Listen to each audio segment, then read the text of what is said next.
अन्तुको बाटो चाहिँ यस्तो छ, पहिरोले गएर सब बाटो बिगारेको छ। तर अहिले डोजरले मिलाउनु भएको चाहिँ स्थानीय बासिन्दाले नै होला नि होइन यो।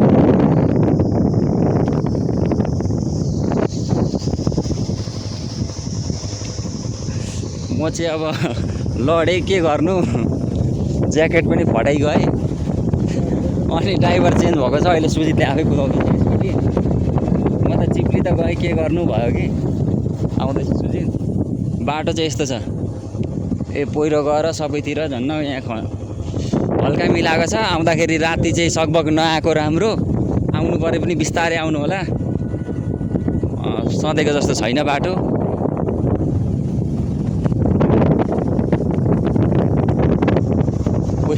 पहिरै मात्रै गएको छ, पहिरै मात्रै गएको छ। अर्को विकल्प चाहिँ कहाँ खोज्नु र? अर्को विकल्प बन्दैछ त।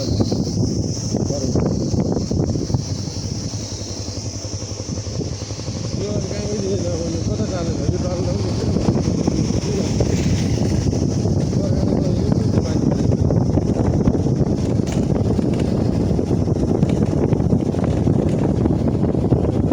हिजो पनि यहाँ कहाँ चिप्लेको थियो क्या स्कुटी चाहिँ, तर त्यतिखेर चाहिँ सम्ममा परे, कन्ट्रोल भइहाल्यो।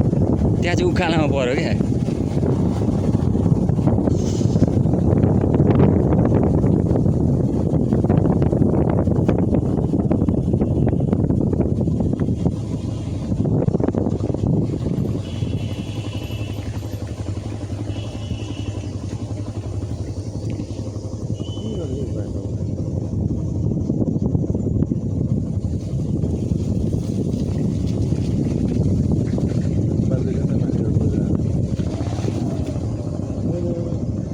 बस्ने त अगाडि पठाउनु पर्छ है।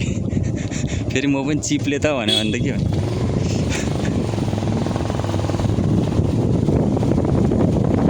अहिले म अगाडि दिएर पछाडि भएको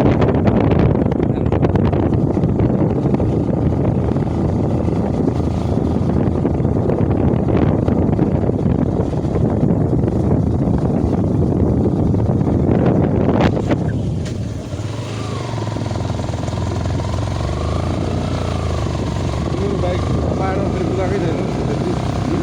बाटो ध्यान पनि हुँदैन क्या।